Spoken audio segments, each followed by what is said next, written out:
Hello, everyone. Welcome to the Unbreakables podcast, episode 18.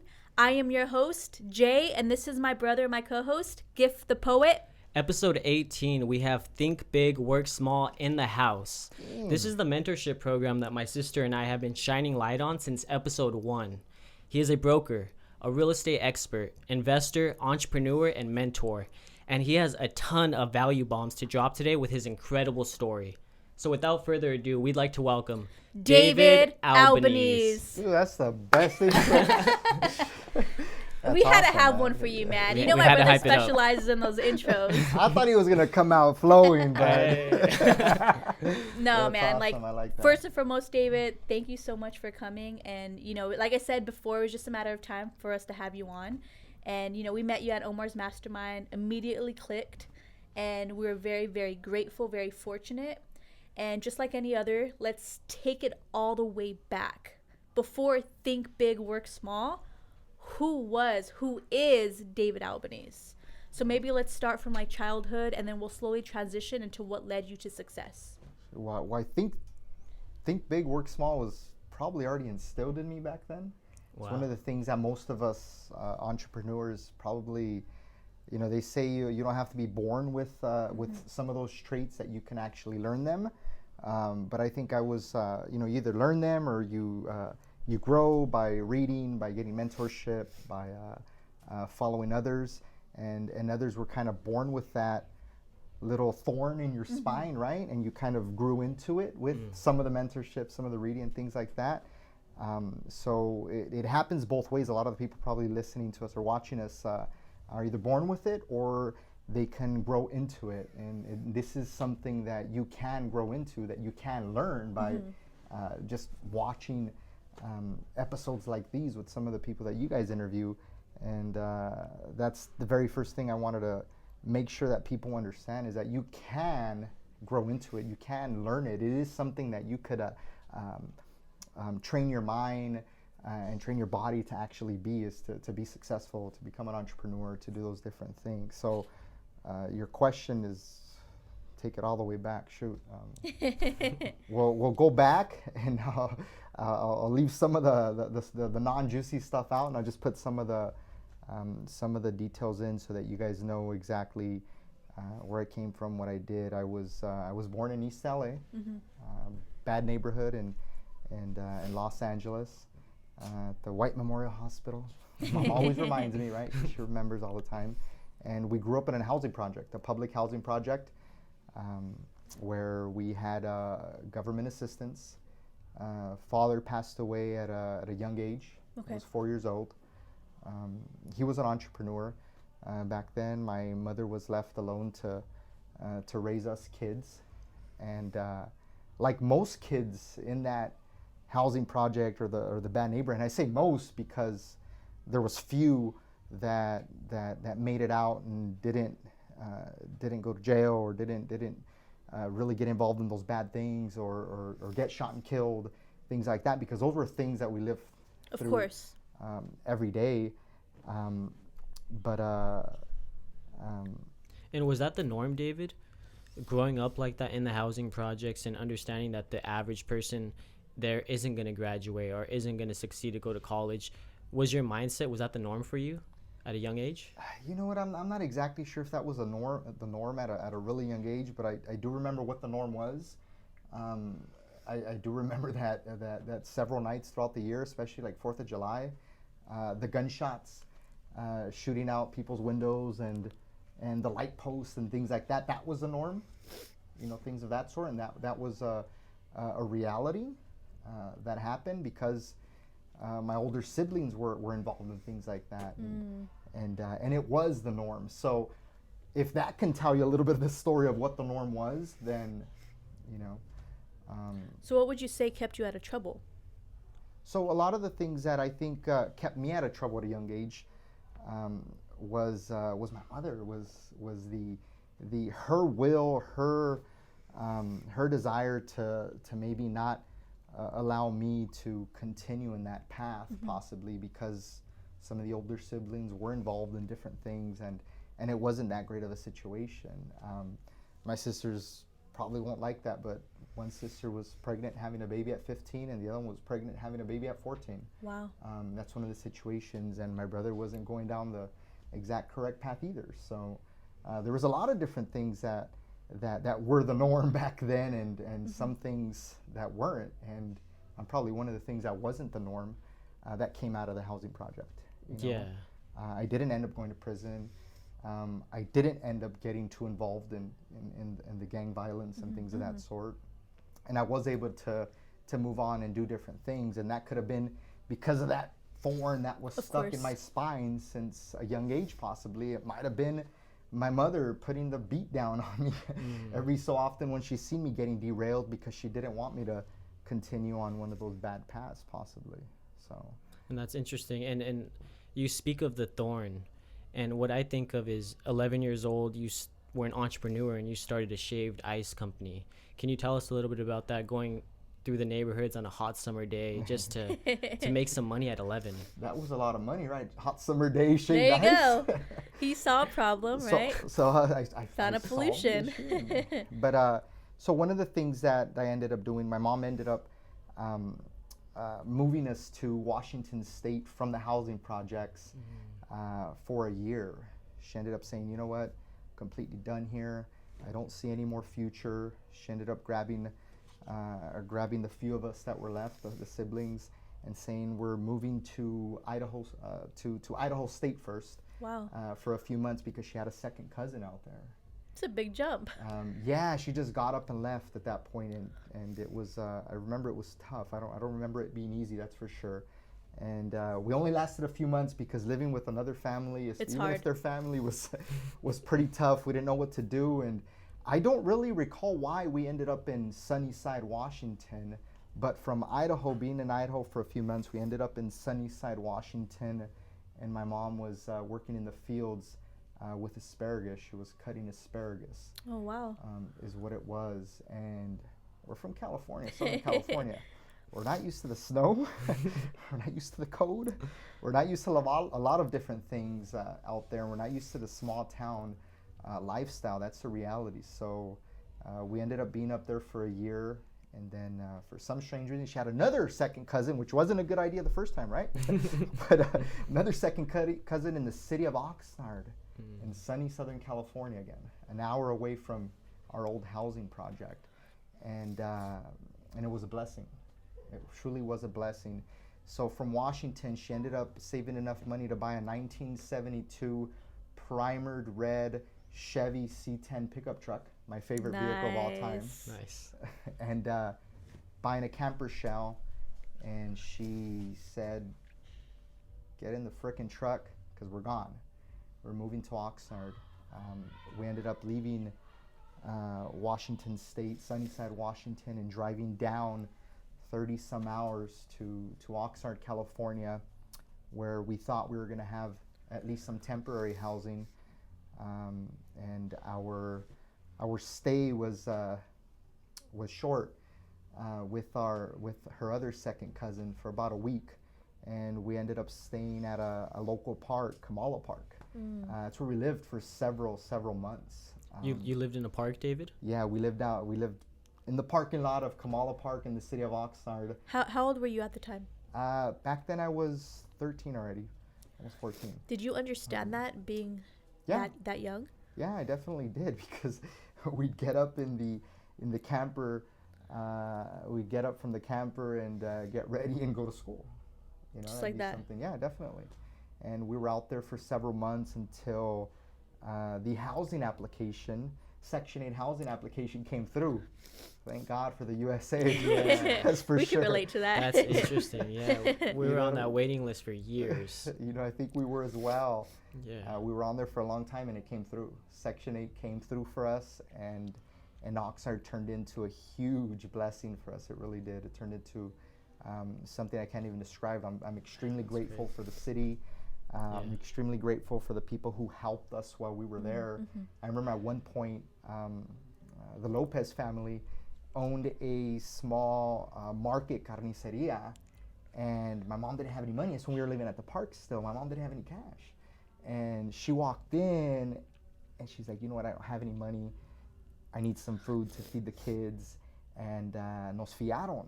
They gave her the food for a 2-week period, and then she went back 2 weeks when she got her food stamps and paid them, is what it was. And I remember that, you know, and I still talk to the kids to this day, because the mother ended up passing, and the father ended up moving, and I thank them so much, because those are things that, and those are just a couple of the examples that of things that we had to go through when we were young, and we moved into beautiful city of Oxnard. You know, so grateful and proud of that. But yeah, so shortly after that is when I started my shaved ice company, when we got our first apartment. Nice. So it was your first apartment, and you just thought, you know what, it's time to work, time to pay the bills. Pretty much. So it started off as a couple of different things. We moved into the apartment. We were there for a little bit. It turned out that there was a few kids my age living in the apartment complex, and we were figuring out. The first thing was, let me be real here. We were figuring out initially, how do we buy pizza so we can have a little pizza party with it? There you go. You could never go wrong with pizza. How do we buy pizza so we can all hang out and watch a movie, you know, or do something of that sort, because we didn't have the money to do those things. None of the kids did in that apartment complex in reality. So I remember we bought a little shaved ice machine at the swap meet for like $13.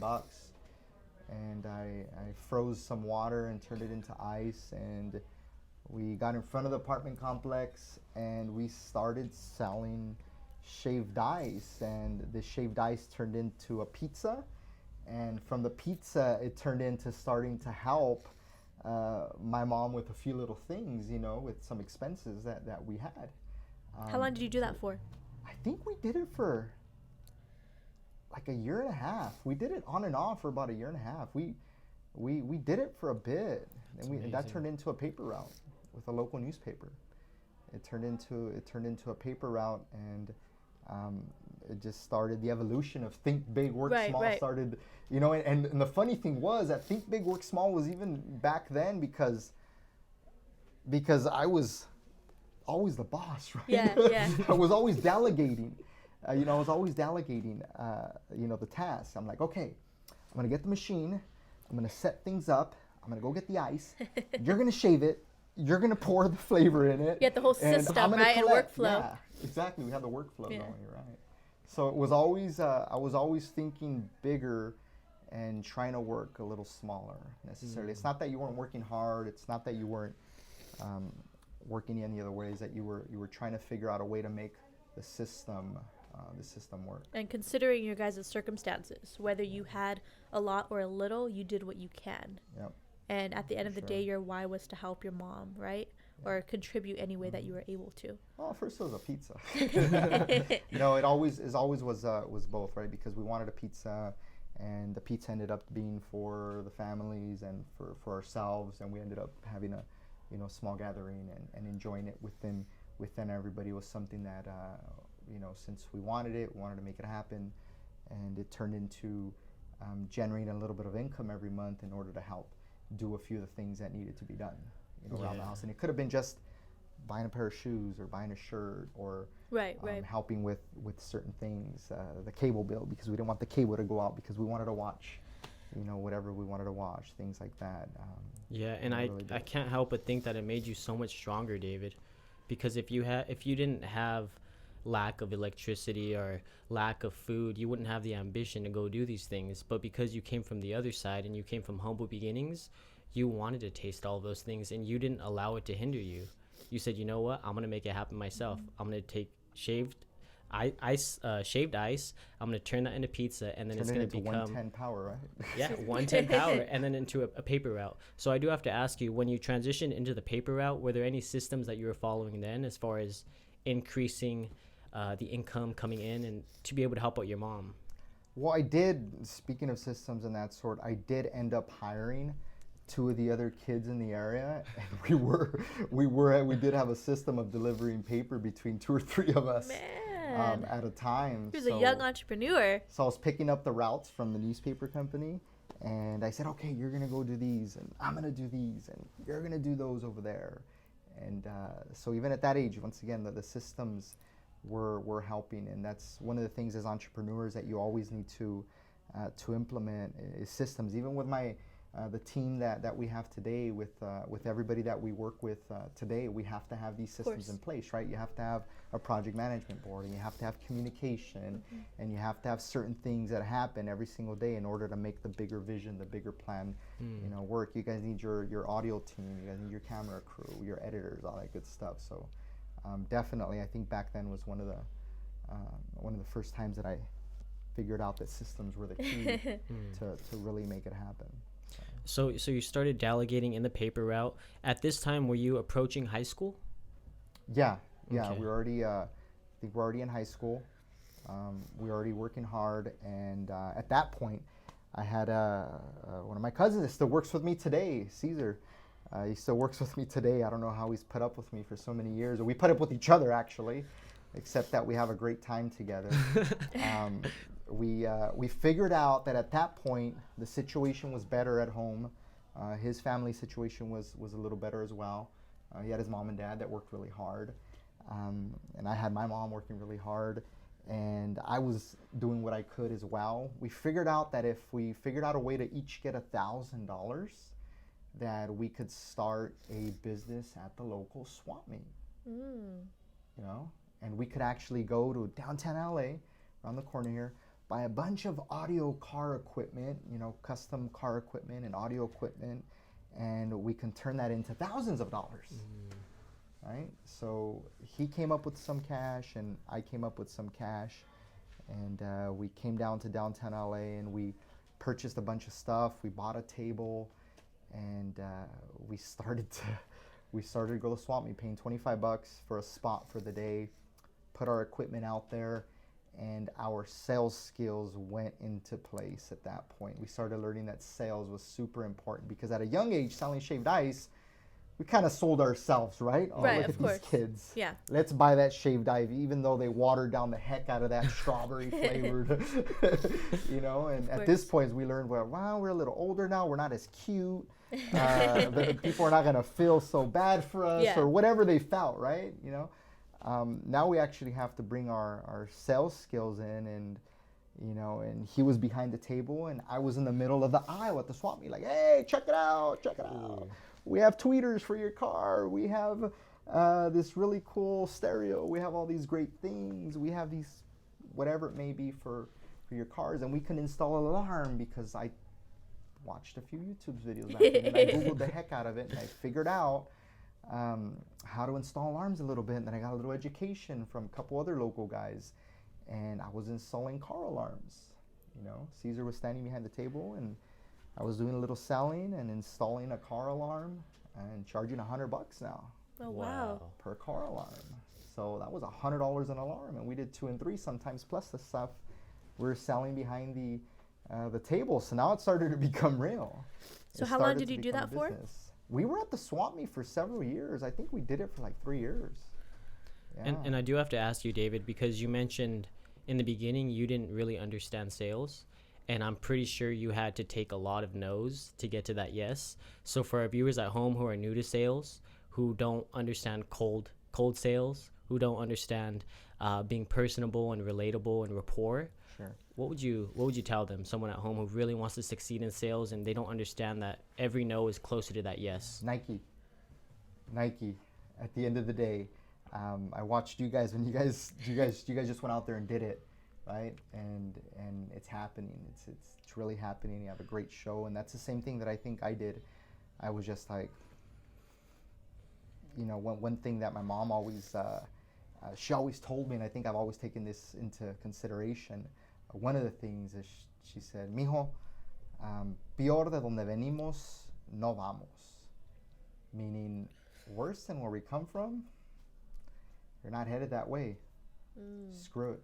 Make it happen.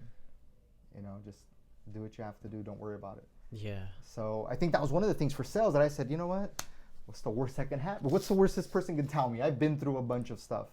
What's the worst they're going to tell me? No, I don't want that product. No, I'm okay today. Cool. All right. Do you know anybody? Yeah, or go to the next person, right? Yeah. I first tried extract every customer that I could from one. No, okay, cool. What about him? What about her? Do you know anybody? You know, I first try to extract everybody I could from one person, and then I would, you know, do the same thing with the next person. So I didn't just let them go. You know, I was like, oh, that's awesome. You don't need anything, but do you know anybody that could help me out here? Right? Usually when you said that, people are really receptive. You know, people are extremely receptive. If you go up to them and you offer them something, even though they tell you no, but if you say, you know what, do you know anybody? Would you have anybody in mind that might be interested in something like this? I'd love to help them. Who do you know? You know, usually people will be like, well, no, not really, but oh, you know what, so and so. So it was not just, okay, no, all right. Do you know anybody? You know what I mean? It's making sure that you get that yes from them, even though you got the no. And that yes from them could be like, you know what, I think I might have somebody interested. Let me take your card. Or you think I think I do know somebody. Let me call them real quick. Or you know what, let me give you this number. You might be able to call this person and do it. So sales is extremely important. And if you didn't have the sales part of it, then you really couldn't make it happen. And obviously the next portion of it is being as sincere as you could with them and as creative on how you approach them. And my method was always being extremely high energetic, kind of like Gift Palmer.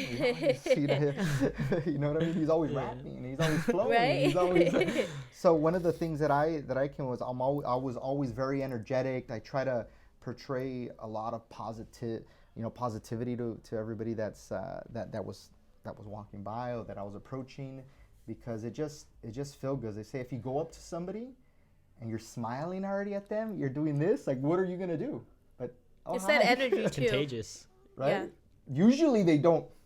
So, but this guy's nuts. Usually, like it makes me even do the same thing. Yeah. So it just puts you in a totally different mood. So the way you approach somebody, the energy, the smile, the hello, usually, you know, comes right back.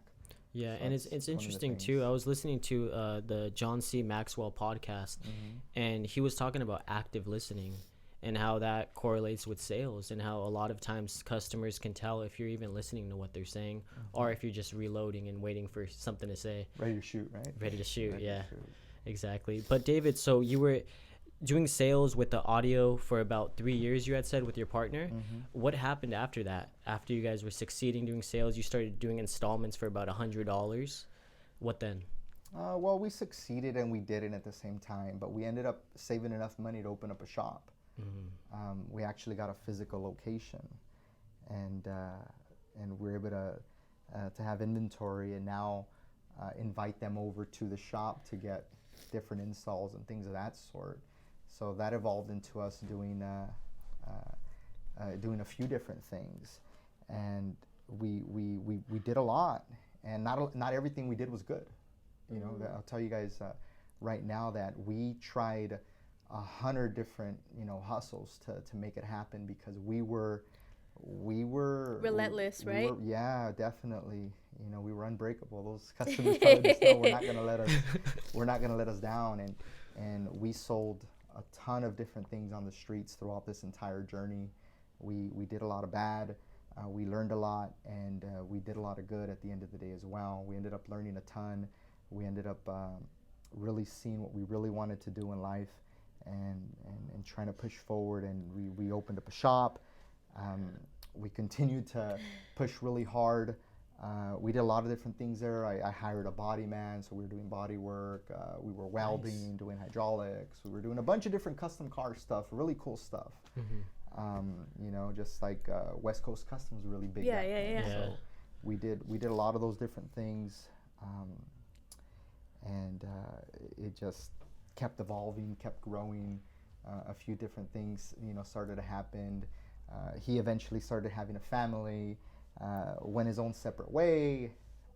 I continued to do different things, and then all of a sudden I have a friend that kind of went from, like, we would call it rags to riches. We're like, whoa. So this guy ended up hooking up with a gal that their parents were in real estate. Real estate, what the hell is real estate? I didn't even know what the hell real estate. I was like 21, 22 years old. I was like, what's real estate, right? But all I know is that he went into real estate. He started wearing suits every day, and he drove a yellow Hummer. 2 months after, he was crashing at the shop with us and staying there for months. You're like, what is he doing? I was like, what the heck's going on here? Like, this guy was broke yesterday, technically, sleeping on my couch at the shop where we used to party at, right? Yeah. Like, all night. And all of a sudden, he went from rags to riches in our eyes, because within a few months, he had a home. He had a yellow Hummer. When Hummers were hot. Right? Yeah. Brand Yeah, new I remember Hummer. that. We were just having that conversation yesterday. We're like, remember when Hummers were in, or those The spinner red and wheels? yellow ones, yeah. Yeah. So he had a yellow one. Then he got a tan one. And then he had a nice house, and he was wearing suits every day. I don't know where. What the hell is this guy doing? Yeah. So my cousin Caesar, he tells me, hey, I just jumped on board with a real estate company, and I'm doing real estate now. That's where so-and-so is working, and that's what he's doing, and that's how he went from here to here, technically, at least in our eyes, right? And it was all legit too, right? Well, supposedly. Yeah. You know what I mean? But it was all something that he couldn't account for, necessarily. So, like, what the hell? I'm doing the wrong thing out here, because I'm hustling, possibly getting in trouble, risking a lot, all these different things, and this guy did that. Now he's doing really good. My goodness, I got to find out more. And Caesar jumped on board too with that company. I'm like, I need to go.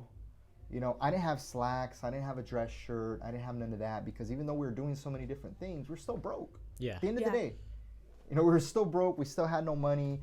My mom was still having a hard time making things happen. I was already 21. We weren't doing that great yet.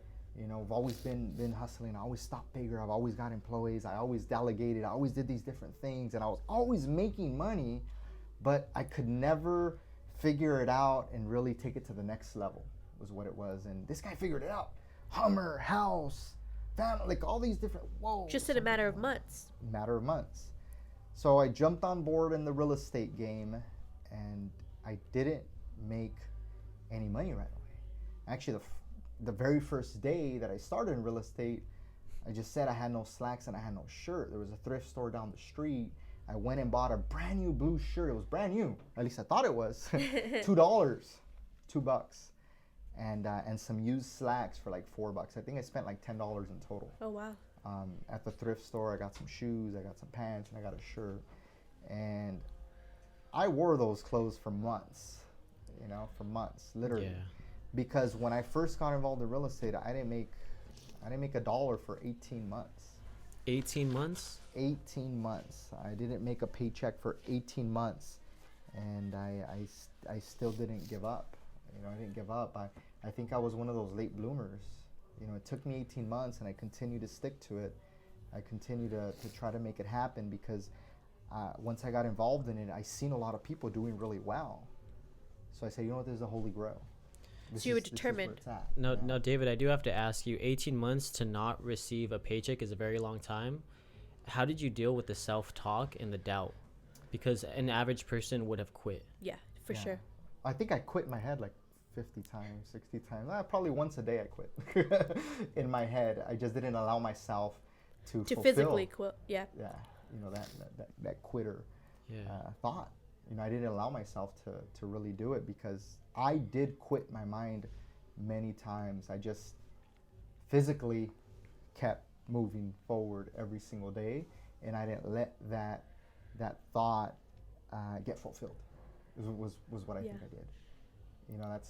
That's the reality, because we all have bad days. We have good days. We fall. We stumble. We doubt ourselves. We doubt the world. We doubt our partner. We doubt, what am I doing? What am I really meant for? We all do those things. Sometimes it's inevitable. Yeah, it really is. Sometimes you even to this day, sometimes you doubt yourself with different business ventures, with different things. Yeah. And you're like, am I really meant for that? Can I really have that guest on my show? You know what I mean? Those are all things that can it really happen? Like, I don't, then I see Sam's shirt over there and a bunch of other badass shirts, and those doubts, if you would have fulfilled them, wouldn't have let you fulfill those things just yet, and they're happening. So I think that's the most important thing, is we can doubt ourselves, we can stumble, we can doubt the world, we can just, if you just have that thought but you just keep moving forward and just put it on the sideline, then it doesn't matter if you have those or if you don't have them. I try not to have them, I try to blow them off, and I just keep pushing forward. And 18 months later, in that $2 blue shirt, those $4 used slacks, and those $3, we call them fans or what I choose. They look like a piece of bread on my shoe, black piece of bread. It generated me $5,370 some dollars. My very first check in the business. Wow. So from 18 months, generated $5,000 check, 18 months later, and it turned into almost $700,000 in commission the next 12 months. Wow. So That's 18 amazing. months, nothing. It's a huge jump, almost worth the wait. Yeah, and then 12 months after that, that 12-month period, hundreds and hundreds of thousands of dollars, something I had never seen in my life. I was blown away. I was completely blown away. I kept, and even then, I had those doubts. Like, are these checks real? Really? Dude, we're not used to something like that. I remember even my partner, she called me, David, did you forget something in your jeans? What do you mean? And I went over that and she showed me, it was a $34,000 check that she washed in my jeans. That's how crazy it got at some point. Oh, shoot. You know what I mean? I was like, holy smokes, I forgot. I didn't deposit it. I thought I deposited, and it wasn't deposited. Yeah. That's how crazy the money started getting. And a lot of people might say, 600, and that's not too much money. Well, to me, I'm not making any money for 18 months.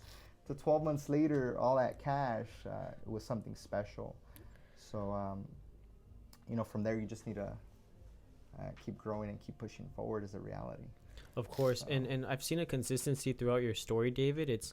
You've always understood delegation. And I do have to ask you, what makes a great leader? For viewers at home who really want to look to a leader, or they want to become a leader, what are some attributes that they can provide or they can implement in their life to be a great leader? So for my team and the people around me, I'd be lying if I said I was a good leader. That's not what I am. That's one of my weaknesses, and that's something that I try to grow with every single day. Every single day I try to learn. I try to implement different things. So in reality, me personally, I'm not a great leader. I've never been an incredible leader. It's something that I fail at every single day, but I keep trying. I keep striving. I keep faking that part till I make it, technically. I keep thinking I am. I keep pushing myself to try to be it, but I'm learning and growing every day, just because everybody's different. And to say that I'm a good leader when people are so different, and I sometimes don't know how to help them, is tough. One of the things I can tell you, though, what I've learned over the past couple years, because usually I was a solopreneur. I always made everything happen for myself, and I never really relied on other people, even though I've always had other people around me that have helped me get to where I'm like Caesar, right? But one of the things that I have learned was that in order to help me, I'm being selfish, get where I want to get, I have to help others get where they want to get. And I've only learned that the past couple of years. So I've really pushed myself to try to do that. And I think that might be what you guys are asking, like, how do you become a good leader? Just try to help every day somebody get where, give back, help other people get where they want to get. Push them to be better. Question them. Really question them, really push them, really make them feel uncomfortable sometimes. Yes, that's important. That's the only way to maybe help them, because I'm not great at many other things when it comes to being a leader, but I can question you, I can push you, I can make you uncomfortable, I can make you doubt yourself a little bit, to maybe, if you doubt yourself a little bit, maybe now you think about it like, oh, I need to do these other things to be better. Oh, David said that. he's right, actually, let me do these other things. So I really think that being a good leader has somewhat to do with that. You need to help other people get to where they want to get. Help other people realize that they're capable, that they have the gift, that they also can make it happen. And if they don't necessarily see it, or if they're not necessarily on that right path, or they don't necessarily see things a certain way, I'm not going to convince them to be a certain way, but I can help poke at it every single day. That's great. And I love how you mentioned that when you're selfless, it enhances the self, because that's a huge law that a lot of people miss in this life, and they try to do it for themselves, but it really never works. David, I do have to ask you, because your wife, she washed the $34,000 check. You have $600,000 coming your way. You mentioned being uncomfortable. At this point in your life, you're receiving all of this progress. I got really comfortable at that point. You got really comfortable. What was a point in real estate where you started getting uncomfortable? When you started really saying, you know what? I have the money, the fam's here, but I'm not comfortable. Can you take us into that? So I'll take you a little bit to mindset. I'm going to go right back, and then I'm going to come to that real quick. But one of the things that I found with most individuals is there's certain caps, or there's certain self-doubt that comes with certain income levels. And the biggest hurdle with most people that I see is getting over $100,000 in income. It does something to your brain that clicks, and now you feel capable of doing that, right? And then the next one that I found is right about 150, 160. After you do that, you make 150, make $160,000 a year. Then another thing kicks off in your brain, and then it's that much easier to get to 250 a year. Ooh. And then once you're at the 250 a year mark, I don't know why, or I don't know what, because I'm not a psychologist. I've just seen it happen so many times. After you get to the 250 range, for some reason, something happens and it becomes limitless. It really does. That all becomes where you get to. If you get to $500,000, you get to $1 million, you get to a couple million, you get to tens of millions, or wherever you get to, is all in your head at that point, because it's all possible. And most people that get there see it that way. They see it as, holy smokes, these things are possible, and they just explode at that point. Or other people, they put another goal in their head as, right, $500,000 now, and they get to that. It's all in your head at that point. You either say it's limitless and I'm gonna get, as far as possible, or you know what, I have another goal. My goal is $500,000, but it just becomes that easier, that simpler, where those things start to actually happen. And I've seen those doubts, those gaps, all be in most people's heads, and it's usually financial, hurdles. If you get to that, then the next one is just that much easier than the next one and the next one, and it just happens. Mm-hmm. I've seen it many times, and I think it's all in our head. It just becomes a reality. It's all mindset. Mm-hmm. Yeah, it really is. It's from mindset, and that happened for me in a few different aspects.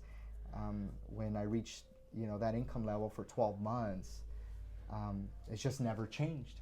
For me, it's like, okay, cool. That's what I make in my normal day-to-day real estate practice. How am I going to make more without having to work any harder, any longer? Because early in my career, I've never really worked nights, and I didn't really work weekends because I always had a spouse, and now 3 kids. So I've always kept it that way. I don't really work weekends, and I don't really work nights, period. That's really not what even though I'm always working here, let me get it straight. We're always working as entrepreneurs. We're always working here. We're always doing something. We're always trying to be productive every minute of every day of every minute's accounted for. Yeah, definitely. It really is that way. And if that's not you as an entrepreneur, then you're truly probably not an entrepreneur, because I'm sure you're always looking to grow every minute of every day, and that's working. Yeah, you're always learning, right? Yeah. You're always picking trying to pick 10 people's brain on a certain topic that you're interested in, because you want to learn how to get something done. And that's really normal, I think. And if we're not doing that, it's because we're really not entrepreneurs. Because if we're not that passionate, if we're not driven, if we're not that interested, then we're really not meant for it. Mm. And that's really the way that I see it. Even though I was at Disneyland last week for a couple of days, and during that wait here or wait there, a few minutes there, right? When my wife was jumping on the ride with the kids and she was waiting an hour, I was trying to be productive. I was listening to an audiobook, right? Or I was checking my email. Then it was my turn. Then I'd focus on the kids, for that turn. Or we were all together. I was focusing on that.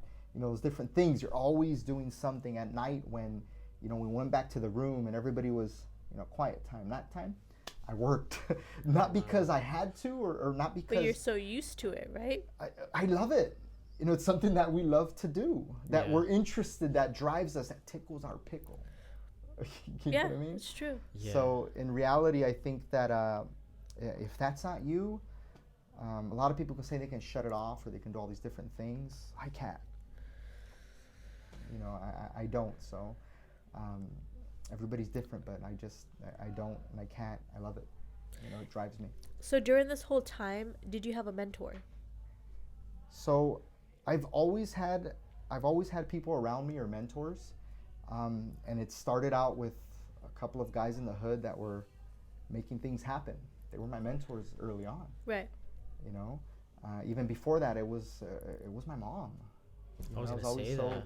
I was always so driven by my mom's desire to try to make things happen every single day for us.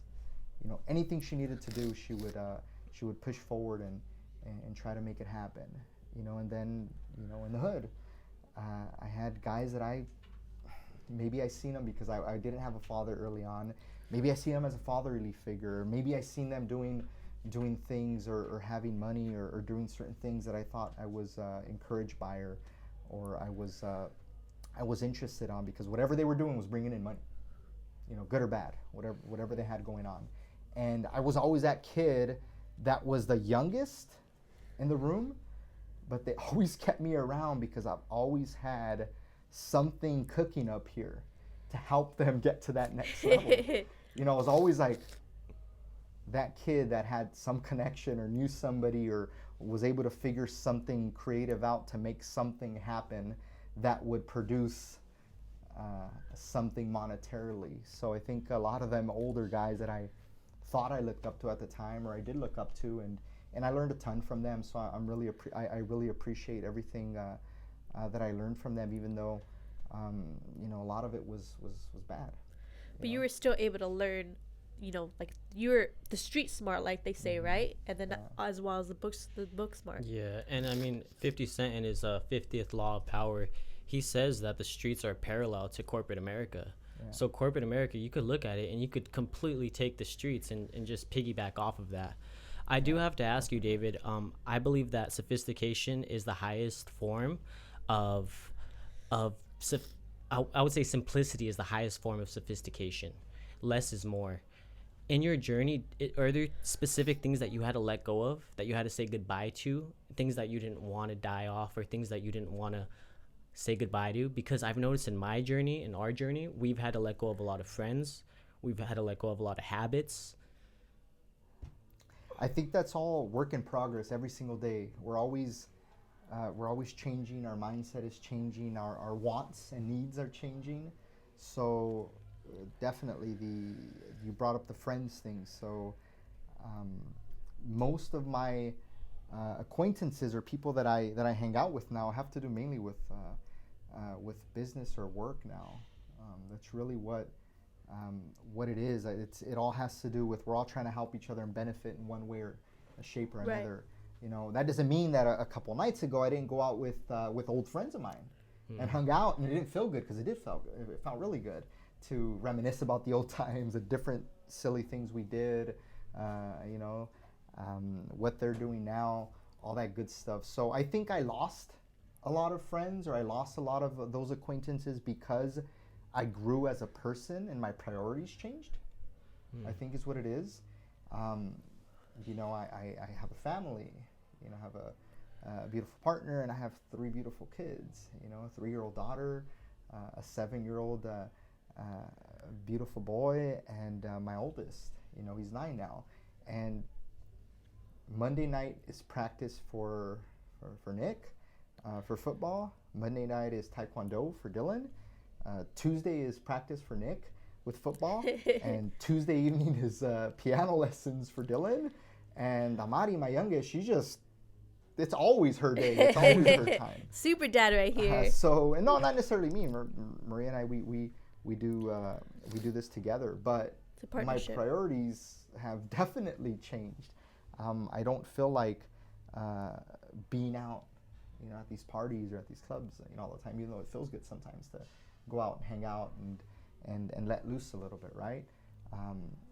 My business changed from maybe some other stuff to these other things now. So the people that I used to associate with before, we can't relate no more. That's the reality. They're doing things totally different, and that's not to say that I don't appreciate them, that I don't see them, that they don't call me, that they don't come to me for different needs and wants, and I don't go to them for certain things, because we do. But those relationships did stray. Some people left because they thought that because I was growing, you have a big ego or different things like that. Because you're doing different things, now you're too good, right? Or now you're too cool. Or now, because you have your house is a different color now, or you drive a different car, or you wear different shoes, or you cut your hair a different way, you're not bald anymore, whatever it may be, things change. Things really change. When I was younger, I remember I was a little bit of an outsider because I didn't have any tattoos. I was never interested in it. That's never been me. Not that I have anything against them. I think a lot of people look really cool with some certain things. But it never was you. It just was never. It was never me, and you can't relate. There's a lot of different things that happen. So a lot of things change along the way, and those things are going to happen. Some for the good, and some not so good. But at the end of the day, it all has to do with everybody's priorities. So your guys' priorities have really, really changed. What you want for your near future is different than other people. So things just happen. It's a natural progression, I think, and we need to understand those and realize those. Even though I still try to call them, hey, how are you guys doing? Different things. Check in from time to time, right? Definitely. Yeah, and change is good. Although it may scare some people sometimes, being unfamiliar and the unknown, change is always good. David, I do have to ask you, we touched base on real estate. Can we go into your investing and your mentorship? Just for the viewers at home, we've been promoting Think Big, Work Small since episode 1. We believe in you. We love what you stand for. You've helped us out and brought us so much value. You don't even know. But we want you to bring that value to our viewers. And as far as investing and as far as mentorship, I know that that's going to help them out a lot. So can you shine a little bit of light on that? So I'll just give them a quick glimpse of what I'm doing today, and how I've gotten here from no money for 18 months to a good amount of money in the 12 months preceding after that, and then every single year after that, even maintaining it or growing it.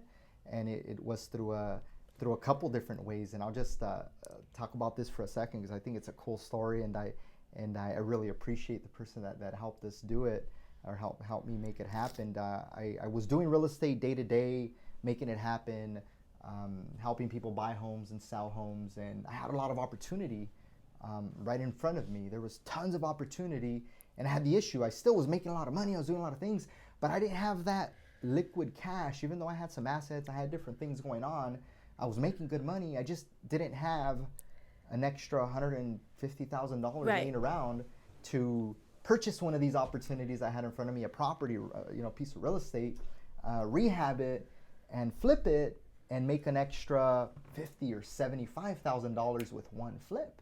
I didn't have that liquidity. I didn't have something that to start with, right? Exactly, and I didn't have it in here yet on how to really make it happen without having the liquid available cash. And I had a friend of mine come to my office one day, and he, I told him about some of the opportunity and stuff, not wanting him to do anything or help or whatnot. I think I was frustrated that day on a few certain things, because I had one local real estate broker that I was feeding a lot of these opportunities to, and one of the reasons I was feeding them to him, one, because I was making commission, and I was making good commission on them. But number 2 was because he told me, David, help me acquire 5 of them, give me 5 of them, or help me purchase 5 of them, and number 6 is gonna be yours, right? The following one is gonna be yours.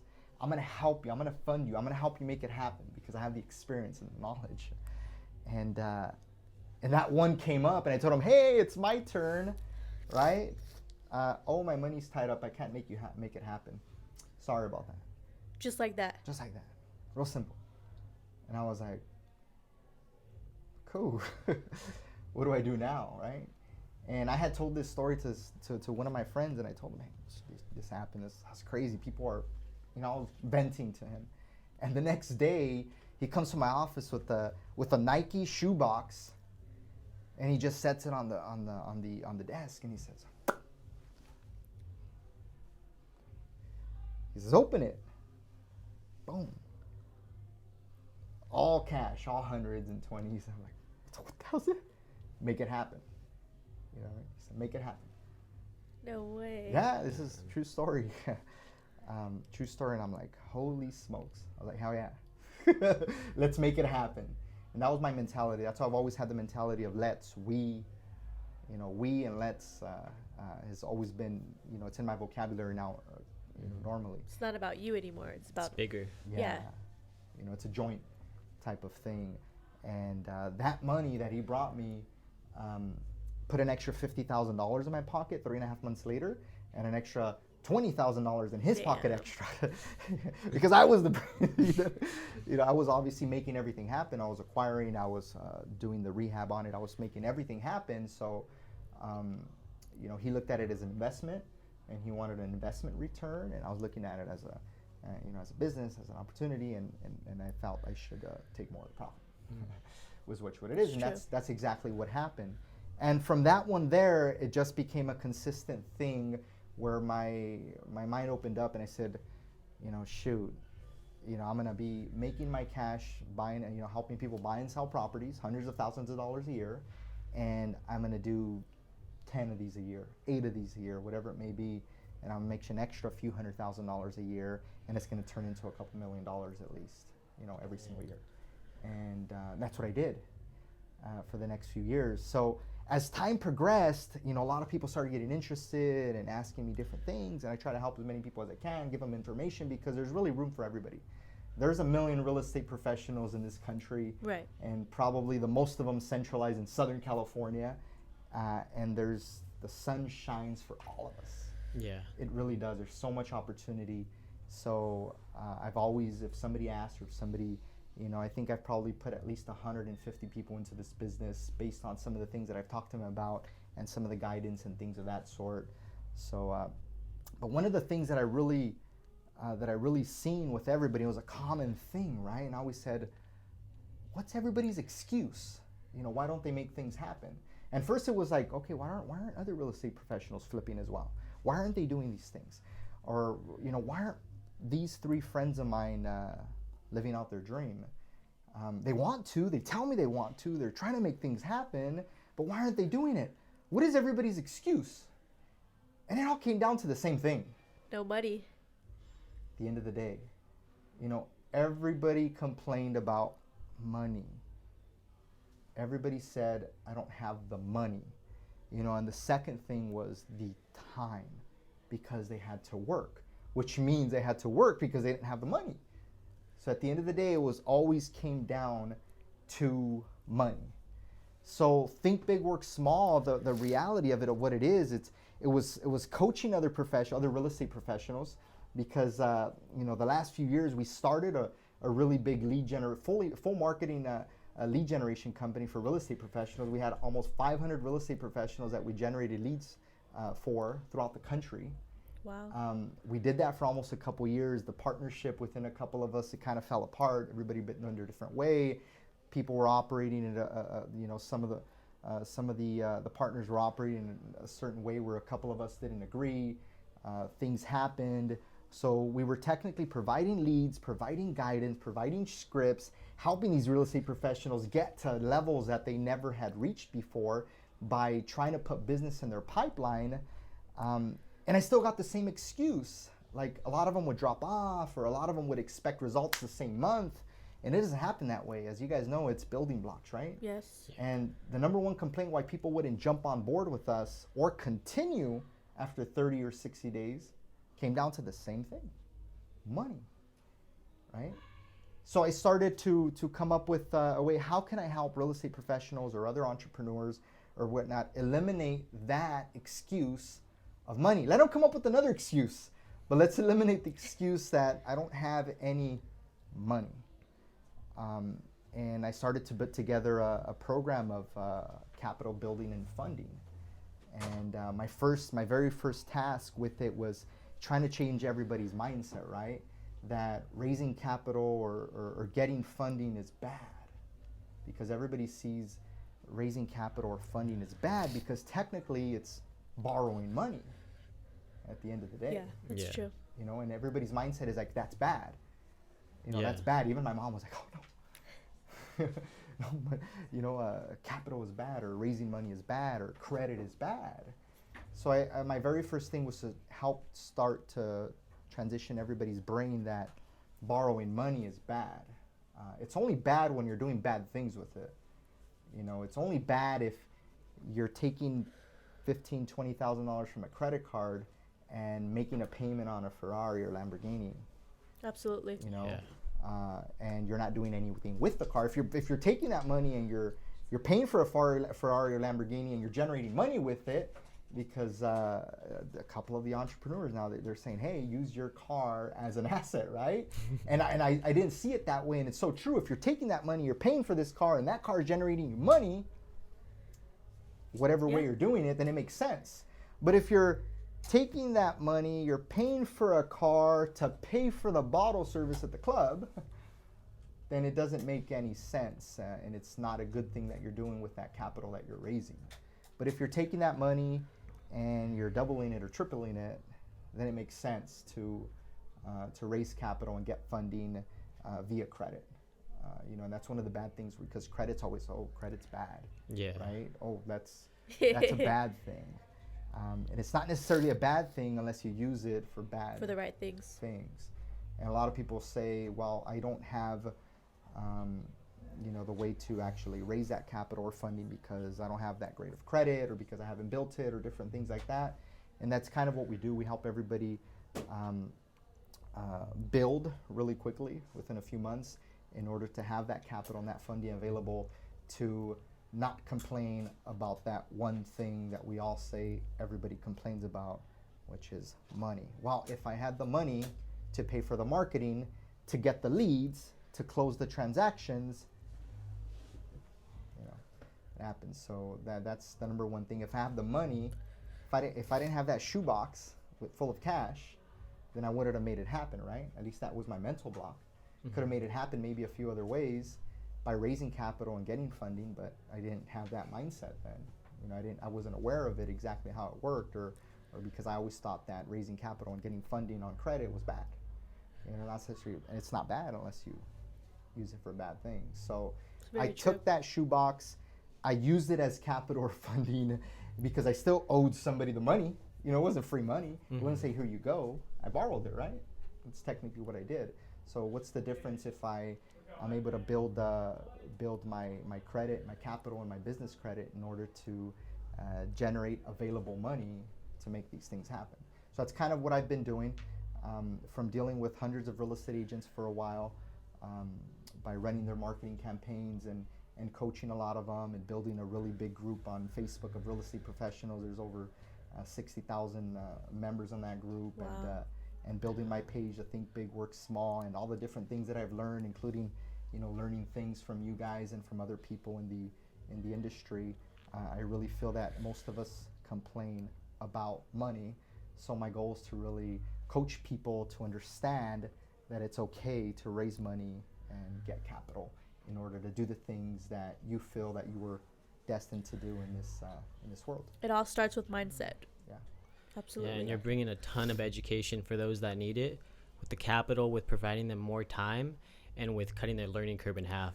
So everyone at home, that if you have a dream but you don't have the capital and you want to join a mastermind, or you need a mentor that's going to help you cut your learning curve in half, follow Think Big, Work Small. Again, that is Think Big, Work Small. It's with David Albanese. David, here at the Unbreakables podcast, we have a magical deck. It's going to ask you 2 deep questions. So what we'd like you to do is pick 2 cards from our deck. So again, Magical we deck. are not Magical deck. asking. And the The deck magical deck is asking. no such thing as coincidence, by the way. Hold on a second. I'm good at this. I usually pick the Joker, so. Did you check that out yet? Check one more. One more. Have you watched The Joker yet, David? No, I haven't yet, but I posted a few memes. I saw That was yeah. good. I've been wanting to see it, but Let me check it out. What type of people do you want to do I want around? So what type of people do I want around? I guess there's two sides to that coin, because I want people around that want to learn and grow, number one, because I want to help try to get them where they want to get. You know, it's probably one of the most important things for me. And number two, you need to be around people that are gonna push you and help you grow. So I think it's a combination. Whether you have them in the same room or they're in two separate rooms in different times and different days, I think you really need both. They say you are what you eat. You are, Who you hang out whatever with. 5 people around you, you know, or who you hang with or whatnot. But I think you need both of the sides of the coin. You don't just need one of the sides of the coin. That just diversifies you, you know, in my opinion. So I think you need both. I know that there's a few really influential people or famous or athletes or whatnot, a couple of them which I know personally, and they like to hang around our group of friends because we're not talking about The certain same stuff, specific, right, exactly, because we're talking about, remember when we did that stupid thing back then and we did all these, you know, silly things and it was so fun and we did that and we did this. We're not talking about, hey, you know what I mean? Can you do this for me? Or hey, that's really cool that you're so and so. We really love you because of this or because of that. We're just talking smack to them. You know, we're talking. You know, we're actually just being real, sitting there and being real with these people. So I think they need us and we need them. So being part it's a win-win. Yeah. So that's two things, two type of people that I think. What am I resisting? Holy smoke, that's a crazy one. What am I resisting? I think one of the things that I resist sometimes, or that I guess I'm going to take it as resisting or as doubt, because that word can be probably interchanged a little bit, sure. right? Yeah. Is that the knowledge, what we have, the gift that we have for the world, people do need it. You know, they do need it. Our experiences, our lives, our knowledge, the energy we bring, people do need it. And just because we're not there yet, or because we're not at somebody else's level, you know, maybe influential-wise, doesn't mean that our story is not just as good, if not better, than theirs, to try to inspire people to do better. I love that.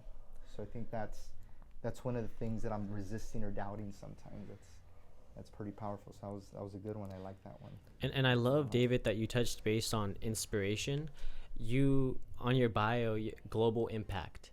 That's what you speak about. And I want to know, what does global impact mean to you?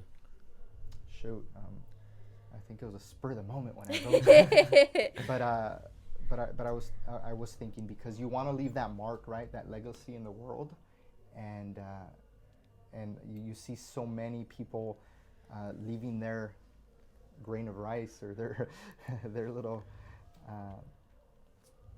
you know, when you pass away, what do? All your friends and family throw dirt on your casket, right? You know, so I think that you want to leave that. Leave your mark. Puño de tierra. You want to leave that pile of dirt, which is leaving your mark,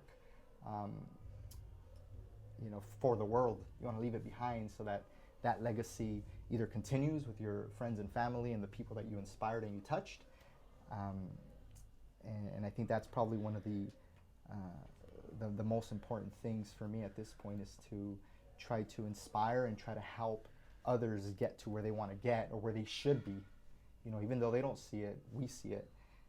We want to help them get there, and leave that mark that we inspired, we helped, we pushed forward, we believed in you. So I have an organization that I started, We Believe. Kids Believe is what it is. And I think that kids sometimes believe more than adults. Ooh. You know So what I mean? true. So a very few times a true. year we go give gifts in different areas. One of them is right down south in TJ, and these kids believe they can be that famous soccer player. You know, they believe it. They believe in Santa Claus. You know, Or they the believe Easter in all Bunny. these- they believe it's possible. Why can't we as adults also believe the same thing? Why can these kids believe in it?